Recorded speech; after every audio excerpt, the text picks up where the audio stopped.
Okay, good morning everyone. I welcome all of you in class 12th chemistry. And this video lecture is related with the question paper of term 2 CBSE 2022 set 56 2 by 1. Set 1 है, code इसका है 56 2 by 1.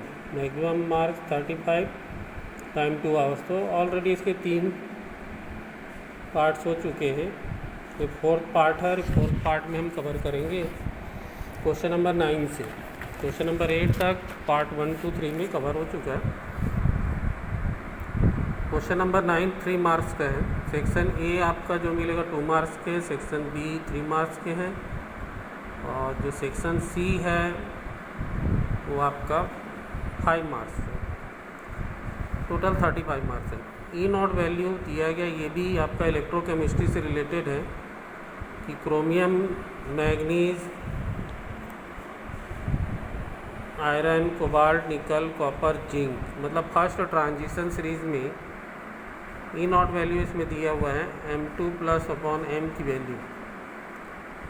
तो ये दिया हुआ -0.59, 0.91, -1.18, -0.44, -0.21, -0.25 plus 0.34 और 0.76. एक variation आपको दिख रहा होगा. 9 1 फिर 1 में गया, फिर कम होके 4 में आ गया, फिर 2 में आया, फिर 2 में आया, 2 के बाद फिर बढ़ गया, 3 में चेंज हुआ, 3 में 3 4 सीधा प्लस में आ गया, फिर नेगेटिव में आया. From the given E naught values of the first row transition. तो first row transition elements answer the following question. तो कुछ क्वेश्चन इससे रिलेटेड देना है आपको. ई नॉट वैल्यू दिया हुआ है और इसे पूछा जा रहा है कि why is E negative Mn2 plus oblique Mn values highly negative as compare to other elements. तो हमको ये मालूम है कि जो D5 रहता है और D10 में ज़्यादा स्टेबिलिटी रहता है. तो ये इसका रीज़न है. तो आंसर है because of the stable half field 3D5 configuration in Mn2 plus. Question number 2, what is the reason for the irregularity in the above E not value. तो इसका रीज़न क्या है? तो रीज़न सीधा सीधा इसके एंथैल्पी से रिलेटेड रहता है. एंथैल्पी में डेल्टा H1 मतलब कि हम बोल सकते हैं कि इनिशियल एंथैल्पी और ये फाइनल. तो कोई भी सिस्टम है एक प्रकार से आपका ये भी क्वेश्चन जो है इलेक्ट्रोकेमिस्ट्री से ही रिलेटेड है, लेकिन जनरली एंथैल्पी कॉन्सेप्ट थर्मोडायनेमिक्स का होता है. तो फर्स्ट डेल्टा H1 है, मतलब कोई भी सिस्टम है तो शुरू में जो उसकी एंथैल्पी थी, एंथैल्पी मीन्स टोटल हीट, फिर बाहर से हमने कुछ हीट अप्लाई किया तो फिर फाइनल एंथैल्पी जो होगी उसकी H2 है. तो डेल्टा IH1 और डेल्टा IH2 इसकी वैल्यू है because of the irregular sum of delta IH1 plus delta IH2 value. दोनों में इरेगुलरिटीज़ होती है एंथैल्पी के सम में, इसलिए जो आपका ई नॉट वैल्यू में भी इरेगुलरिटीज़ होती है. And much less sublimation enthalpy for Mn and V. Mn और V का सब्लिमेशन एंथैल्पी बहुत ही कम होता है. तो एंथैल्पी के अलग अलग टाइप्स रहते हैं, उसमें से एक सब्लिमेशन मतलब डायरेक्ट सॉलिड से गैसियस स्टेट में.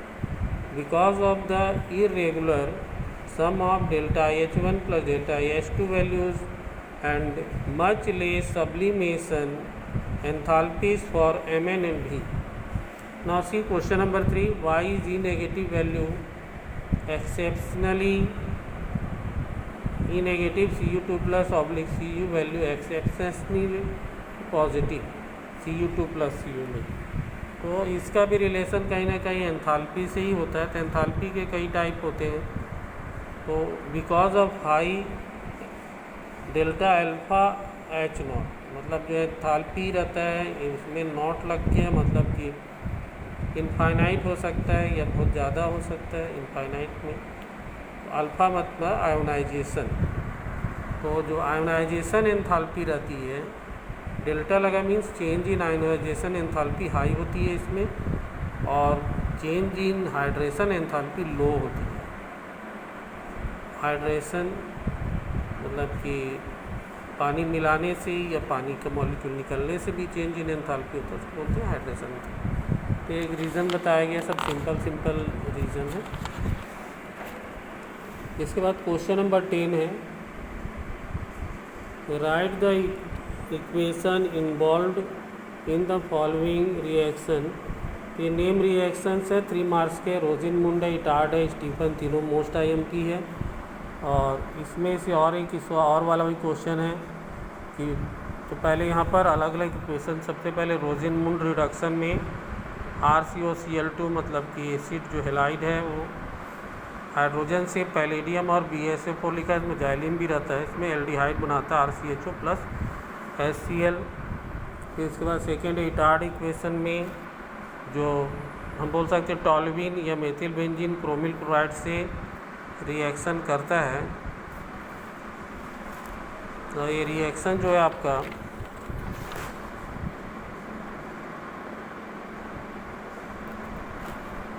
कार्बन डाइसल्फाइड के प्रेजेंस होने पर एक मीडिएटर कंपाउंड बनता है।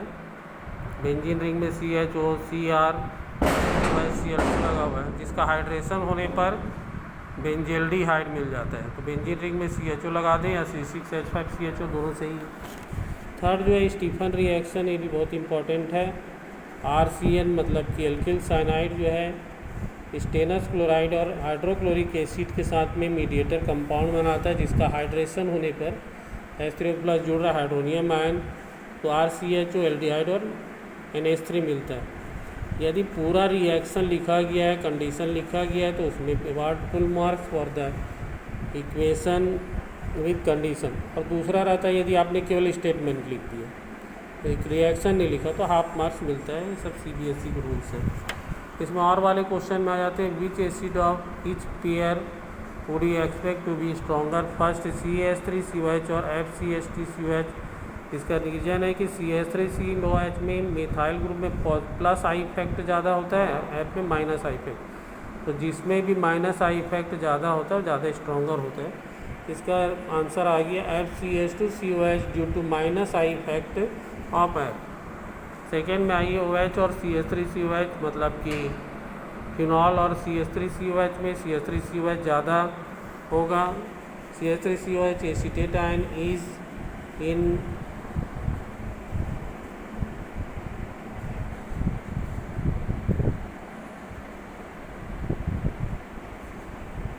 तो CH3COH में जो एसीटेट आयन इज इन और resonance stabilized then phenoxide ion.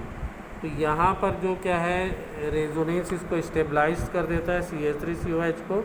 फिनोऑक्साइड मतलब कि ये बेंजीन रिंग को फिनोऑक्साइड वर्ड यूज़ कर सकते हैं, फेनिल और ऑक्साइड। तो वह आंसर हो गया CH3COH acetate ion is in और resonance stabilized then phenoxide ion. Distinguish between pentan 2 one और पेंटेन 3 ऑन, तो भी वही रीज़न है, सोडियम हाइड्रोक्साइड और आयोडीन के प्रेजेंस में रिएक्शन कराने पर येलो PPT आता है आयोडोफॉर्म का, तो पेंटेन 2 ऑन है, और नहीं आता है तो पेंटेन 3 ऑन है।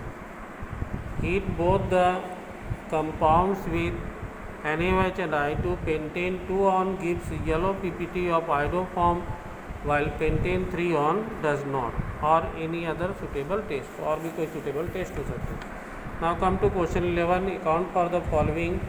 3 नंबर का है, transition metals and their compound shows catalytic activities। तो catalytic activity क्यों शो करते हैं ट्रांजिशन मेटल, पहला क्वेश्चन है। सेकेंड है ZnCd and Hg non transition elements, क्यों नॉन ट्रांजिशन एलिमेंट है, d ऑर्बिटल फिल रहता है, यही रीज़न है।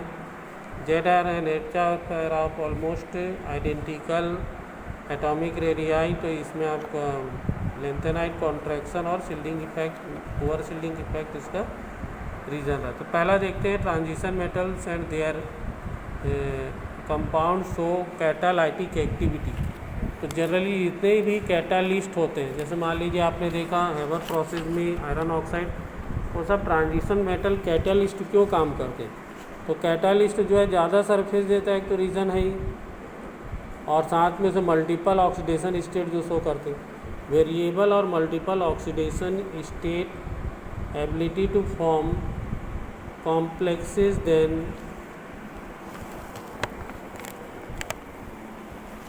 they provides large surface area for adsorption, utilizes n-1d and ns electrons for bonding। तो इसमें मल्टीपल ऑक्सीडेशन स्टेट होता है, एक तो रीज़न बता रहा है, और इसके कारण क्या होता है, लार्ज सरफेस एरिया एब्जॉर्प्शन को मिलता है।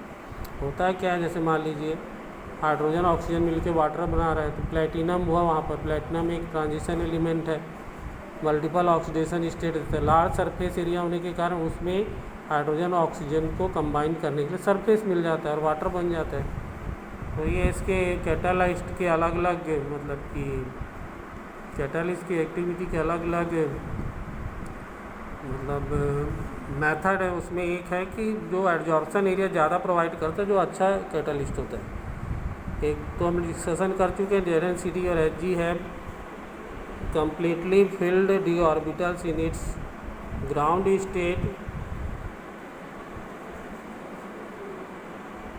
state whereas in its oxidized state। तो यहाँ पर ग्राउंड स्टेट ऑक्सीडाइज स्टेट में कंप्लीट भरा होता है, इसलिए ट्रांजिशन एलिमेंट्स नहीं है। ट्रांजिशन एलिमेंट्स में एटलीस्ट इनकम्प्लीट डी ऑर्बिटल होना चाहिए। और लास्ट में ZR और HF के लिए लगभग सेम क्यों साइज़ है, तो because of lanthanide contraction. Lanthanide contraction मतलब लेंथेनम के बाद के एलिमेंट में एक साइज छोटा होते जाता है, उसको लेंथेनाइट कॉन्ट्रैक्शन बोलते हैं। Poor shielding effect of 4f orbital, और ये ZR और HF दोनों 4f सीरीज़ की है, तो वहाँ पर पुअर शिल्डिंग इफेक्ट होता है। Okay, thank you so much.